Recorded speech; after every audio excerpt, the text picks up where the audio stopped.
Sure. Hey, what's going on, guys? I got a special guest, two guests here today. We're joined with Carrie Tan and Dr. Andreas Rahorso. They're both co-authors of Micro Moments: How Your Mind Sabotages You Every Day. Carrie is a former member of the Parliament and transformative coach, while Andreas is an innovation strategist at NUS Business School. And together, we're going to break down how split-second thoughts shape leadership, performance, culture, and ultimately the direction of our lives. So I want to ask you guys first. I'm super excited to have you guys. Do you believe Hello. most people are living from conscious intention or unconscious reaction? Carrie, you could start off. I'm excited to have you guys. That's a no-brainer. Most people are not living with conscious intention.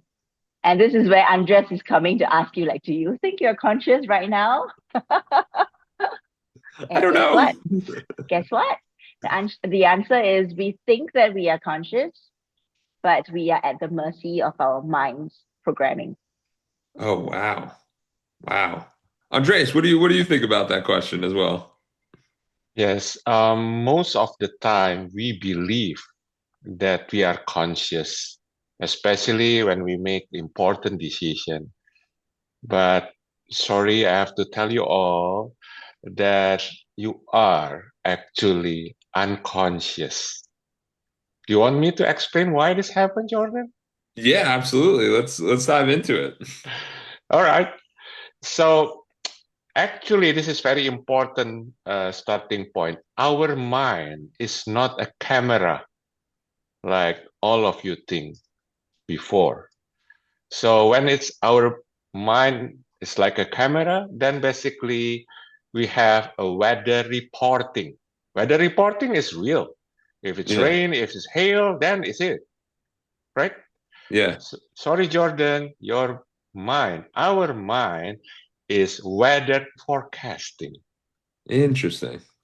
So what we see right now, what you see me right now and Carrie is based on your mind forecasting.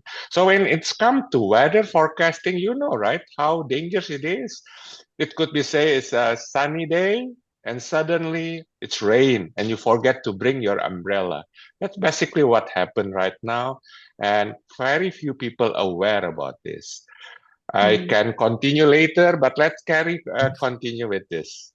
Yeah. I So, yeah. yeah. Uh, what Andres is basically saying is that what we perceive as reality is not really reality. It is a filtered version of reality that has the micro moments. It goes through many micro moments, and then it forms a certain prediction of what reality is.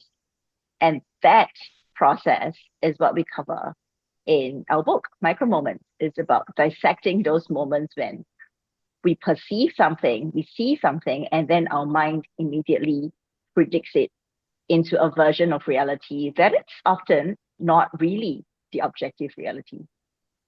Absolutely. So we had a prep call, and I'm super excited to get started with you guys because what we talked about in the prep call and what we're going to do today is we're actually going to talk about how you guys started writing a book because you started so quickly. You met twice and then started writing a book. And then also, we're going to talk about some of the micro moments that come up there so the audience can sit there and listen and start to realize where are micro moments coming up in their lives and where are they overanalyzing this and not really thinking about the exact moment. So, how Mm. did you guys come up with writing a book together after two meetings? How did you guys even meet? How did this all happen? It sounds pretty crazy. But I met Professor Andreas at a public policy and sustainability workshop in Singapore's premium public policy school, and he was the last lecturer in that course. And he used a very interesting word because I thought it was unusual for the word ritual to come up in such an academic setting. Because in my work as an intuitive and transformative coach, the word ritual has some connotations of the esoteric. So, right. And I was like, oh, this, because the word ritual is familiar to me in a different context. I guess I had a micro moment then, and it immediately jump to concluding that Andreas is somebody who has a philosophy or is very much aligned with my understanding of the world and what I am doing in my coaching practice. And so I just went up to him and say, can we talk more? Love to explore what you're doing. And we decided to just catch up when we happened to both be in New York, and we met up in New York, and then we decided we write a book together. Oh my God. So from Singapore to New York, all around the world. I love that. Andreas, what was your perspective on this, on writing the book and kind of getting started and diving deeper and really bringing micro moments to awareness? Because, yeah. I'm already in this area perhaps since 2009. Basically, I'm working with consulting firm before I'm going to with the US business school, and I'm always deal with the executive. And to my surprise, with the long experience with them, I'm always have a big question: why? Such a competent and full of experience executive sometimes, not sometimes, actually most of the times, make a stupid mistake. It's supposed to be is not happen with all the credential. And I cannot write this without I meet Carrie, because number one, when I teach about my subject, most of the time my student will say that I say complete nonsense. Because before I'm going into this area, actually I'm quite familiar. My area of research is always about cognitive science. Basically, I used before into the innovation. So why people not able to create a breakthrough innovation? Simply because they are not conscious. When they are conscious, it's actually very simple. So I'm using ritual to help them to see the unseen. And Interesting. when I'm coming into this, all my students start, this guy start to say something completely BS, something like that. And I'm very different with Carrie. Carrie is interesting with this. And then, well, I said, well, this is a rare breed of people. And we continue our discussion in nice French restaurant in New York. And I realized that, hey, Carrie, you are a politician. Will be a beautiful combination, because in our book, basically, we can combine only two type of leader, right, in this world: business leader or political leader, right? Basically, that's all There are type. more. Well, in one way or another, we will be in the overlap between these two. So at least we want to create this book to help all the leaders in this world Mhm. to able to make much better decision. Absolutely. So with a lot of the executives and like the people that listen to this podcast, we start to realize that a lot of us have to make so many decisions every single Mhm. day. Decisions that will impact their life in a positive way or a negative way. And it's how do we make those proper decisions? So how, Carrie, do you think that how do you think high performers and real executives can start to make better decisions in their life, or how can they start to Mm. become aware of these micro moments? Because Mm. when you explained it to me, I didn't fully understand it, and then I Okay. started to go through examples, and I was like, "Oh, this makes so much Right. more sense." Right. I wanted to riff off. This is could be an interesting way to illustrate this. Like that moment when Andres mentioned that I'm a politician. I would like you and all your audience listening to this right now to notice what happened in your minds when the word politician comes up. Because it's such a loaded term, and in this day and age where we are living in such turbulent times and the political leaders all over the world are making questionable decisions, did the word politician trigger in you a moment of cynicism? Did it make you doubt that what has this woman got to offer me? She's like a sneaky, lying politician. What have I got to learn from her? Did you feel or did you notice perhaps that hint or shadow of a doubt crossing your mind? Because that's very common, right? Even when I became a politician, I had to deal with people thinking like politician equals to can be trusted. Now, if you're one of those who have the same micro moment going on in your head, then what is it could result in is that you could be switching off this podcast right now. You could be just dismissing it and then going on to watch something more interesting on Netflix. Or you could be listening to what I'm saying and like, okay, she's right. I actually had that doubt. And to stay on and to listen to what we've got to offer. And this is an example of a micro moment between, like in everyone, right? Whether you're an executive leading a company or somebody just assessing, like, what should I do? What should I eat for today? Or who should I go out with today? That split second judgment that you may not even have been aware of determines your choice. Are you going to go ahead or are you going to switch your attention? Right. And so many important and strategic decisions are made without people being conscious that their minds has already been led by an unconscious judgment that happened in a millisecond, just in a fraction of a millisecond given. Right. And this is something that I thought would be interesting because we are not saints, we are perfectly human, and we have many of these micro moments ourselves too. But the difference is that we are trained to be aware of them. So even though Andres and I come from quite different generations, I think he's a boomer. I'm a millennial, right? He's a man, he's senior. I'm female. There's so many complicated dynamics that could come up in us working together or collaborating effectively together. And there were so many micro moments where if we had allowed our preconceived notions and doubts and past programming to come into play, it would have been impossible for us to churn out and give birth to this book in a short span of 15 months. Yeah. But we did.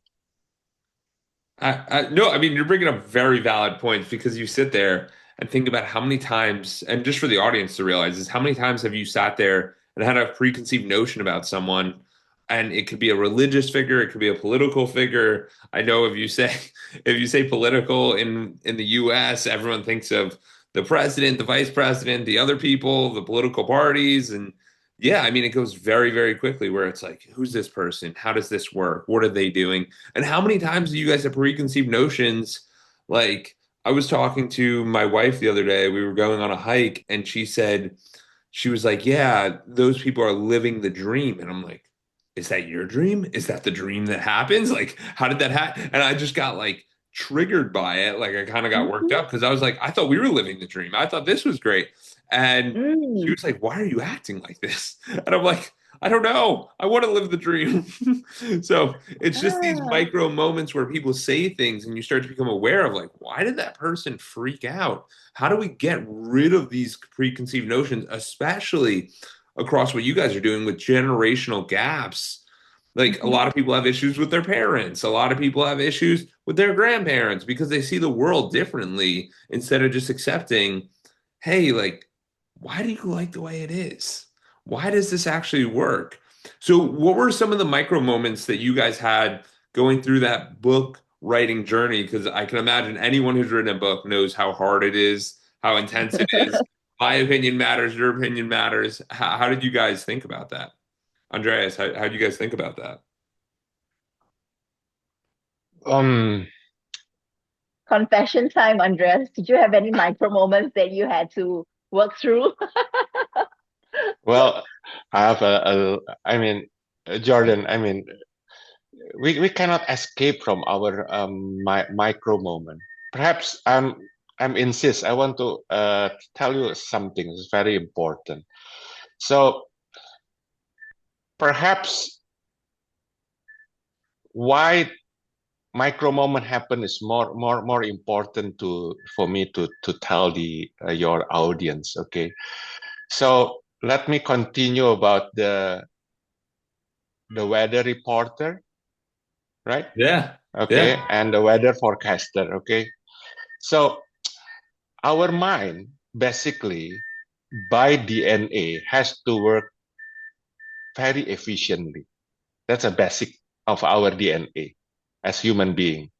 Okay, so when it's come to be very efficient, when we see something, so it's not efficient. We see everything. Be careful. Okay, so are you aware that if you throw a ball into the ceiling, actually you will have a trouble to see the ball in the middle. Oh, really? Yes. Why? Because actually, if our brain is the camera, so when you uh, throw the ball into the ceiling, then it's supposed to be it's like camera. You can see the ball second by second until it hit the ceiling, right? Yeah. So our brain is so smart. It wastes time. Because when you throw a ball into the ceiling, it will end up in the ceiling. They can calculate that. So basically, they will create the trajectory and just see whatever is important, kind of sampling, and just create whatever in the between. So Interesting. yeah. So you cannot Yeah. see it slowly. No way. So same thing. If you keep the ball and you throw, you open your finger, our brain know the ball because of the gravitation will going down, right? Yeah. So why have to see every split second until the ball hit the floor? No Yeah. way. So it's just predict. So this is a very important phenomena that we are aware today happen. They call it predictive hallucination. Predictive hallucination. Okay. So we predict everything. Our brain basically is a prediction machine. So at this moment, even you are keep predicting what I will say and keep predicting how you will make this discussion interesting. So you actually never see me in the reality. You just keep a sample of what I see and create a prediction. So I think this is very important to everyone to understand why actually we are actually all the time is unconscious. So basically when your brain create prediction, it's unconscious, right? It's not real. It's your brain hallucination. Interesting. Because when most people are going through stuff, we're constantly trying to, you hear people say a lot of the time, I'm trying to think of the question to ask you. I'm trying to come up with questions to guide you on that conversation. And people don't realize that they're not actually in that present moment. They're not actually in that feeling it because they're just waiting for the next person to go and ask the next question or talk about their answer. Yes. Yeah. So this has become very important for our discussion. So imagine to make this podcast successful, you have to ask interesting question and lead into interesting discussion, right? So Yeah. it depends on your micro moment, even though you already prepared before. So it doesn't matter. It happens now because Carrie will explain when actually the micro moments sabotage your mind, you are on the mercy of luck. Yeah. Yep. So Maybe I if can give okay, like an example of how our brain, our mind loves to fill in the blanks, right? So for anybody out there who's ever tried to work out a collaboration and work with people from remote teams before and across different kinds of time zones, like how I had to work with Andreas over, he travels a lot. So we are constantly just discussing stuff over WhatsApp or on Zoom, and he's in a different time zone.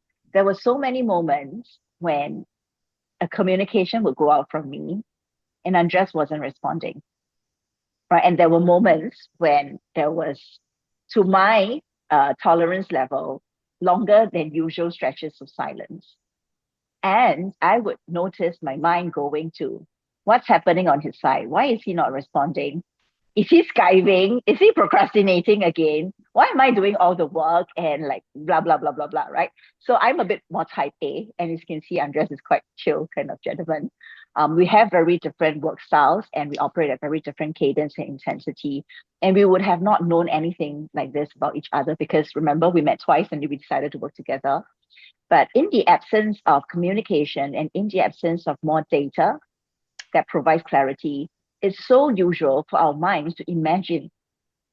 And how do we imagine? We imagine based on references to our past experiences, right? If we've had experiences before where we felt like we were kind of taking on more load than our team members or our co-workers have ever done, that that emotion of like feeling taken advantage of or feeling exploited could stay with us and cause a certain mental script to run. So I was very aware that in those moments where he was not responding for a tad too long, my mind was going in that direction. Like, is he a good partner? Should I continue? Or I'm so frustrated that maybe you should just call it off. There were so many moments that if I didn't catch myself to bring myself back to the present reality, which is I sent him a text 3 days ago at this time zone. He hasn't replied, right? What is the logical thing if I wasn't running a script? The logical thing would be, hey, Andreas, haven't heard from you in a while. Are you okay? Right? But no, like the other part of my brain was like, oh no, he's da da da da da da, making up all sorts of stories and imaginations about what he could be doing that I could be risking, right? And this is what happens with our minds. Our minds are programmed and they function efficiently to try and keep us safe. They're not Yeah. great if you want to do like a risk-taking thing and you want to, just have a breakthrough and do something out of the ordinary, because your mind will be telling you, no, no, no, don't. Based on past experiences, these are all the things that could go wrong. And then you end up not taking that bold step forward. Like, there was so much stacking against me just being chill and just trusting that Andres could be busy, he could be jet lagged, he could be whatever. And he did not reply. But thankfully, I think because of the training of my practice and what we know from a neuroscientific point of view, the very fact that I'm aware of it means that I have sovereignty, right? I don't allow that to drive my responses, but I just park my anxieties aside and I look at what's objective and what is the appropriate response in that manner. So, some people I could imagine, and I've had clients in my office, would drive themselves into a frenzy and they could actually um, start communicating in a way that could sound affronting, that could sound accusatory. And that could then actually really derail people's relationships and an effective partnership going forward, isn't it? Yeah, because then it's a lot of associations, and sometimes when, like, even for me at this point now, like if I get a text, it's like, "Hey Jordan, like we gotta figure this out or we gotta talk," and I don't even do it over text. I'm like, just let's hop on the phone and let's have a conversation, because you're absolutely right. Like there's no way to interpret. There's so much that's out there that you're like, I have my programming, you have your programming. I don't know what this programming is going to lead to, but if we can get on a call, then we can actually get to the root cause of what is this micro moment that's causing you hesitation or causing you pause, because you're absolutely right. Like there's so many times, and especially for the audience, if someone doesn't reach out to you 30 minutes later, it's like, are they dead? Or something going on?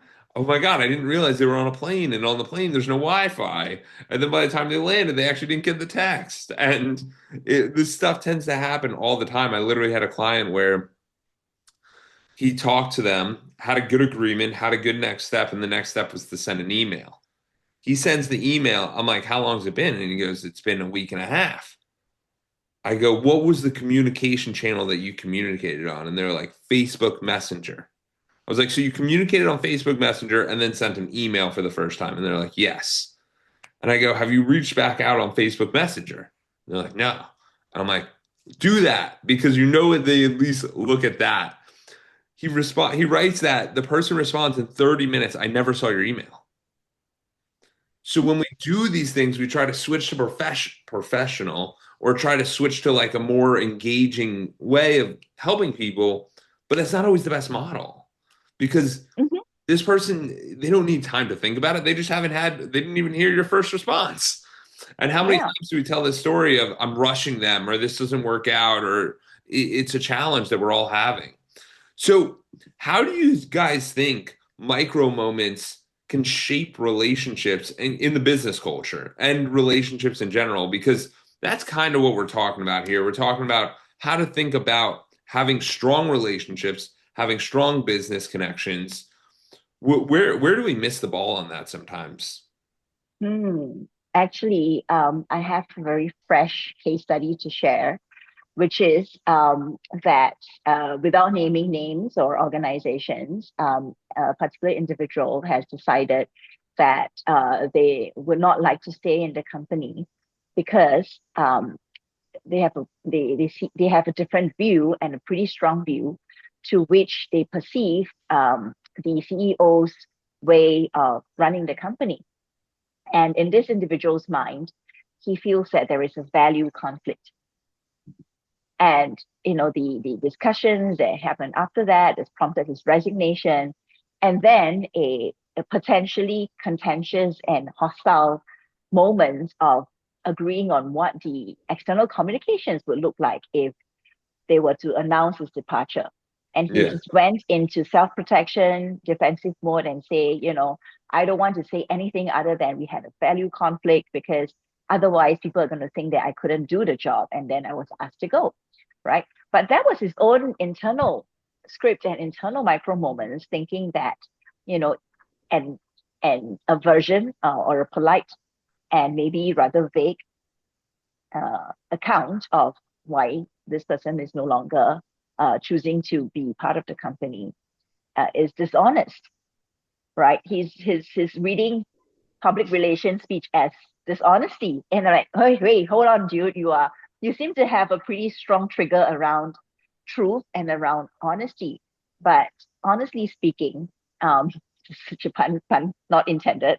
Yeah. If you were to go out and tell the world that you have a value conflict with the CEO, there's 50% chance that people are going to think that the CEO is the one with the bad values. And there's 50% chance people are going to think that you're the one with the mistaken values. Like, so going with the moral high ground of like this values thing is not going to be helping you or anyone, right? Why go there, right? So he was just on that verge of potentially sabotaging his own future, his own reputation, because he had this pretty emotional attachment to having to present the truth when it was a subjective truth. Yes. Right? And he was only from his perspective, not from the world. Like, you're looking at it from, hey, when you present this, how is the world going to see this, and how are they going to interpret it, and what is their programming going to say about you? And yeah, I mean, you could say it's not a fit, but yeah, no, that's a very interesting point that you bring up there. Because we do that all the time, because we think our version's the best version and the only version that can work, when there's many different ways to make things work. Mm-hmm. Andreas, what do you think about this? What do you think about? Yeah. I will give you another example that just happened recently. So imagine right now, all people thinking, not all, majority is thinking about AI. Yes. Especially you are in the business, sometimes you even make a weird decision that whether you need to go with AI or not. Yes. I just realized I'm in New York City right now that the producer of my favorite shoes, which is Allbirds, Yes. right? I saw that Allbirds. Yeah, they switched to the AI, and the company went. Correct, right? It's for me like what? A shoe company suddenly become an AI company. So right now it's a lot similar discussion. So I want to show you how micro moment happen because of the AI.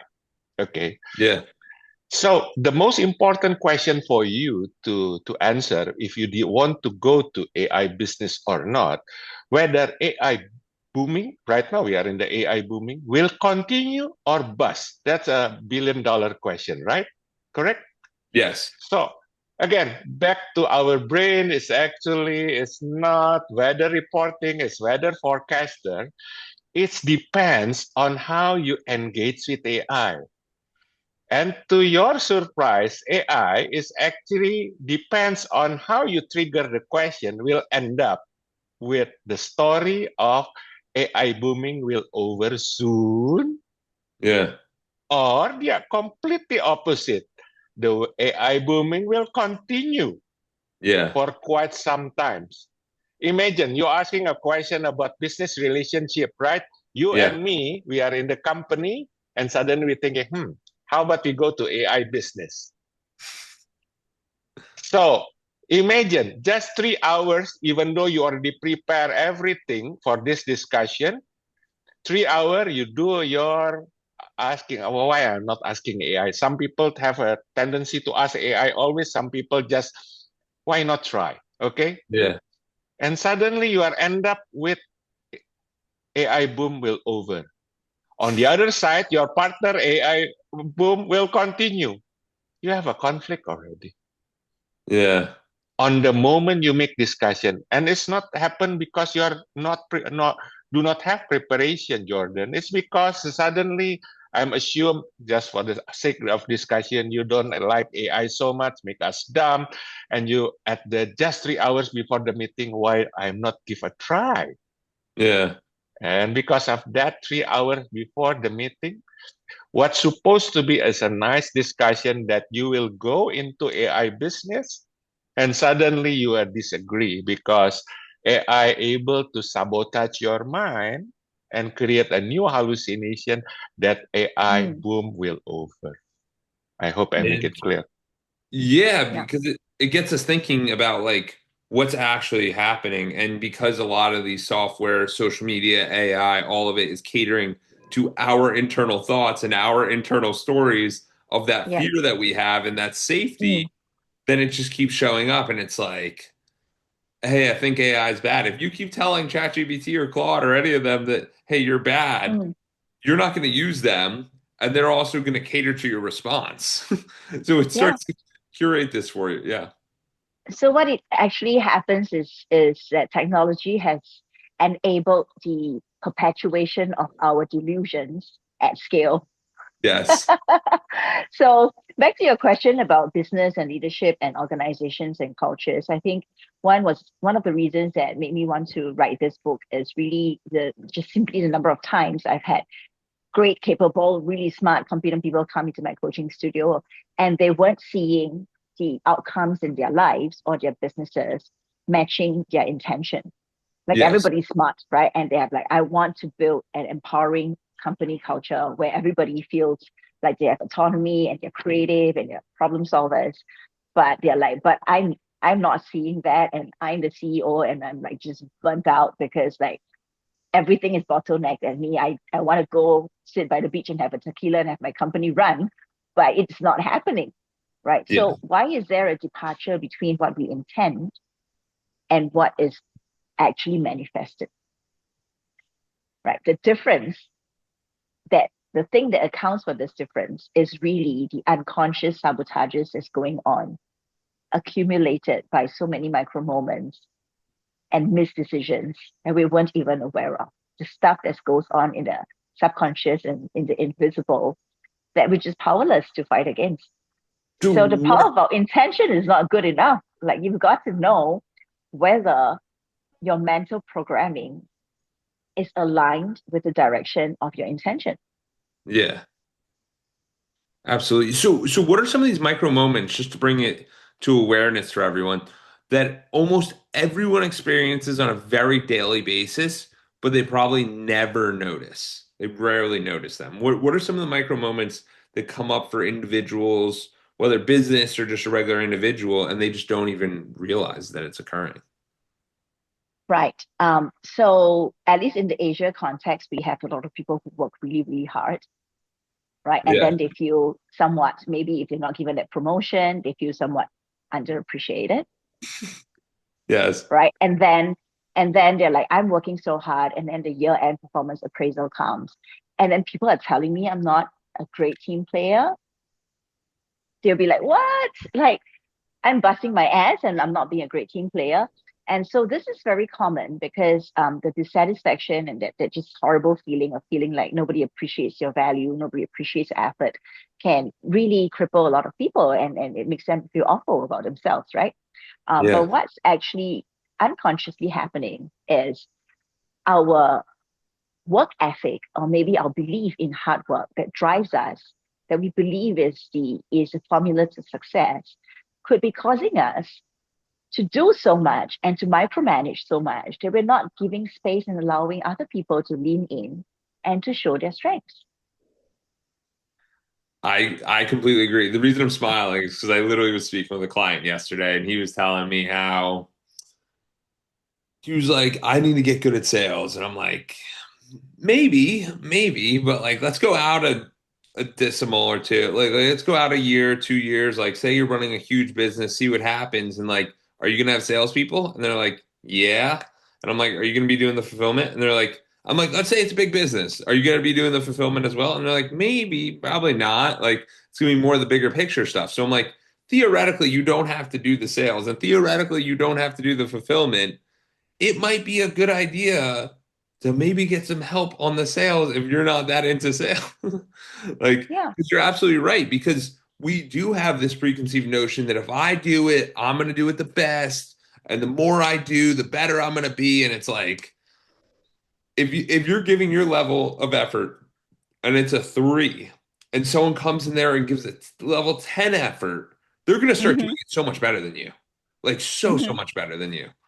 And yeah, you're absolutely right. Like that preconceived notion of I have to do everything, I'm the best, I'm gonna make it happen, can be a real downfall for a lot of people. Yeah, and I've seen that happen across like small businesses where it's like a sole proprietor, as well as leaders who are running departments, and they've grown to their career, they've grown and advanced in their career because they've been reliable and they're great at their jobs. But when they arrive at a position of leadership and they need to start delegating and start trusting others with autonomy so that you can get that magnitude instead of having just a scale of one, they're often not able to make that transition because of the unconscious programming that, if I don't do it myself, it's not going to be great. Or if I don't do it myself, something bad is going to happen. And this just driving them on a daily basis, compromising their performance, compromising their potential, and compromising the business results. Yeah, yeah, it's definitely a skill gap because, and it's how they look at themselves and see themselves as well. So, Andreas, what do you think about this? What micro moments do you see everyone experiencing daily, but they rarely notice it themselves? Okay, allow me to recall our discussion before. You interview a lot of successful people, right? And I believe all your audience also want to be successful. Yes. So actually, if I may say that if you want to be successful, it's quite simple actually. You have to make the right decision all the time. Correct, right? If you Yeah. follow all successful people, all, all of them, at critical juncture, always make the right decision. Yes. So this is my point. In our life, we make a million of decisions. Start off from very simple thing where we want to eat today, if you go going lunch or dinner, right? Okay. What shoe we will take is very simple one. So this type of decision, you don't worry about micro moment. Just make a Yeah. mistake to make this life colorful and fun. Okay. Yes. But imagine back to our decision. You are the owner of the company and you will make a very important decision whether you will go to AI or not. Then you Yes. have to be aware actually all your preparation before, all your experience will be useless because what happened to you is at the moment you make a decision, the micro moment can sabotage you simply with something happened just 3 hours before you make that decision.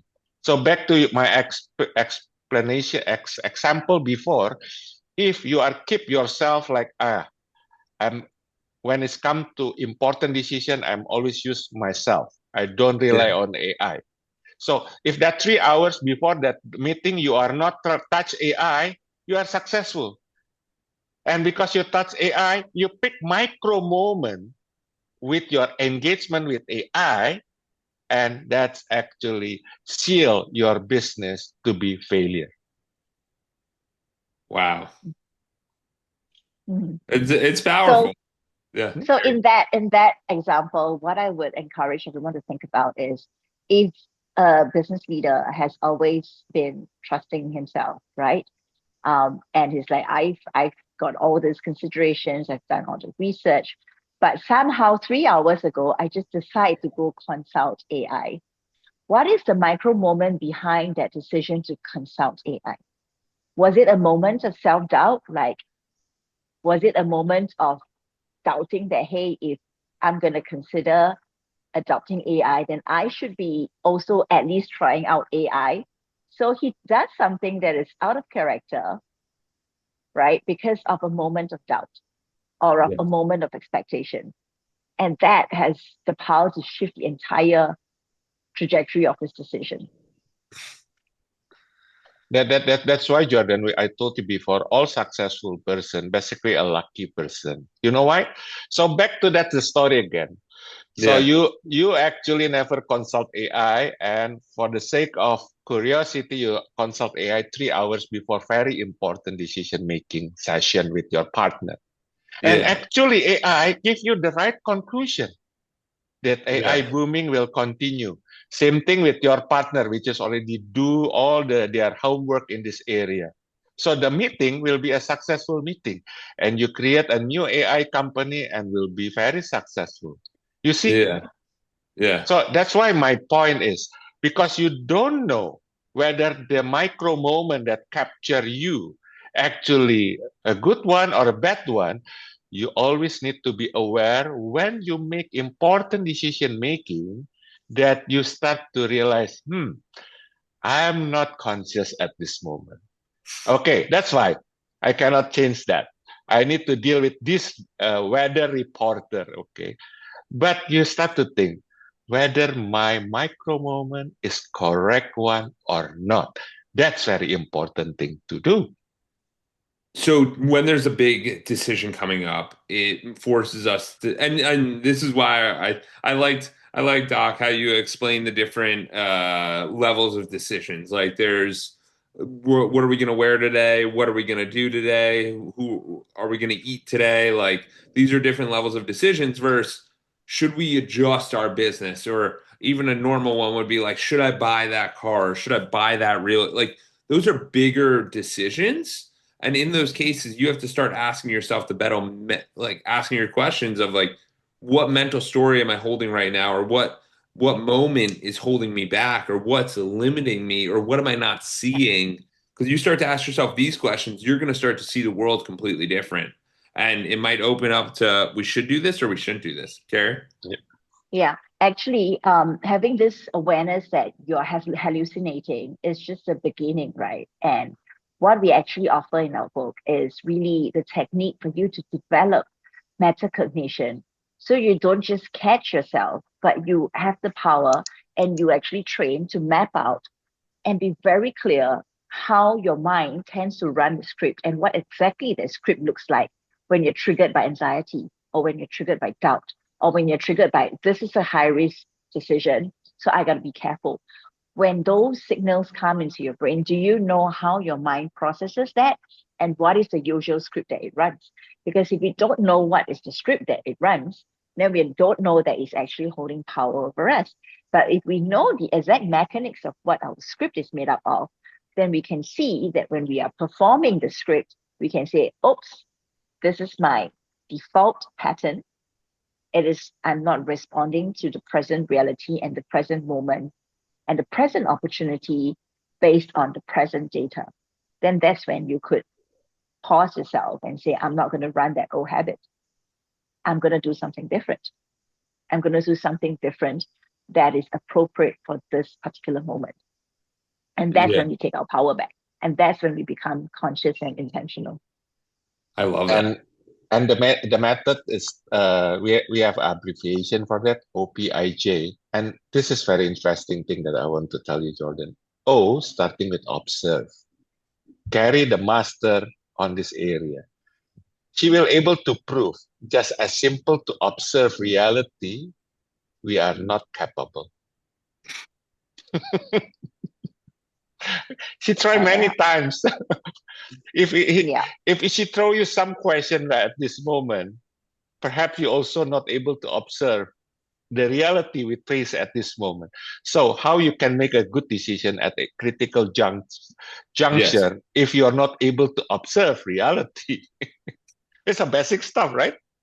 It's very challenging. It's very challenging when you really put it into thinking about it, because we're trying to manage so many things and none of us want to believe, because even to believe this, you have to go into the idea of like a lot of people in society are very much control, like they need all the control. So even to give up, hey, I don't make my own decisions, is like, I don't know what you're talking about. I've been making them my whole life. It can be very confronting And it can be very scary. But for people who stay long enough to discover and they're curious enough to discover and they want to like not live life by fluke anymore, but to actually have mastery over their choices and their outcomes, then this is really, I think, the tool. And what motivates me to share it with people via a book, because it's actually so beautifully simple, but you just really need to practice. So if I were to ask you, Jordan, like make an observation right now about anything that you're seeing, like anything in your life right now. So what's an Are you up for the observation I see in challenge? my life? Yeah. The first thing I thought when you said observation, I was just looking at the map behind you. At the what? At the map behind me? Uh-huh. The map behind you. I mean, an observation, I was just, when we met originally, I was actually in Colorado. So an observation for me is that I think when you travel, it expands your mind to possibilities. There would be an observation. Okay, I'm gonna ask you, is that a fact or an opinion? That would be an opinion based on my experience, I think. Uh-huh. Okay, so what you just said is you said a statement that you thought was an observation, but it was actually an opinion that's informed by your experience, which means it's subjective. Yes. But if you had said, like, I was in Colorado and I saw this mountain range Yeah. and it was gray and the That clouds was over it, that would be an observation. But if you had said, I was in Colorado and I saw this beautiful mountain range that was so inspiring, that's not an observation, that's a perception. I think the reason I did that is because we've been having this high level conversation and so to zoom in on the exact wording. It's challenging, but it's you're absolutely right. You're bringing up a very real point that the more we focus on this and the more we think about this, we're going to start to make different decisions. And that's why I think everyone should go check out this book. Andreas, before we end, you did part of the formula. It was observe. What was the four pieces? Or Carrie? It was observe. Observation, a perception, interpretation, I for interpretation, and J for judgment. So basically, this is this four-step process that every single human mind goes through in a split micro moment every day, millions of times a day. Observation, perception, interpretation, judgment. But what you don't see is that this is a process. What you get is you have a data point and boom, straight away you form a judgment. And then you're acting on that judgment. I love that. I mean, it's so true. It's how many times have we done this where we just don't allow this to happen? So I know our time's running out. We could probably go another 2 hours. Where can people learn more about you guys and really this Micro Moments book? And I'm going to put it all in the show notes, but where can people learn more about it all? They can visit our website. It's at www.micromoments-intl.com. Amazing. Amazing. And I'll put that in the show notes. And yeah, guys, I would highly recommend going and checking this out. Because I mean, this is stuff that you're doing every single day. So why would you not want to take a step forward and analyze how you're making decisions? Because if you can make one decision slightly better, that can completely change the perspective and the direction of your life. So thank you guys. I appreciate you Yeah. guys coming on. Thank you. Thank you, Jordan. Thank you, Jordan.